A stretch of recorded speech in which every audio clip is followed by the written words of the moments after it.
To cover such audit/investigation, electronic letter of authority or tax verification notice as applicable shall be issued. Ito po yung mga cases o selection criteria natin. Mandatory cases, nandito yung selection code niya. Tapos meron tayong priority audit cases. Yan. So, dalawa yung cases natin. We have mandatory cases and we have the priority audit cases. Tignan po natin yung itsura ng LOA na ibinibigay ng BIR sa mga taxpayers. Ito po yung sample ng LOA na karaniwan na re-receive ng taxpayer sa Bureau of Internal Revenue.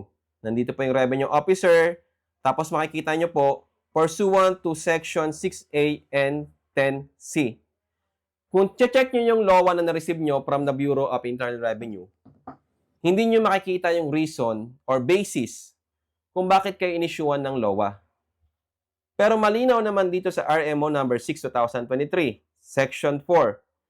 And those that match the selection criteria based on taxpayers' non-compliance risk are subjected for issuance of the ELA.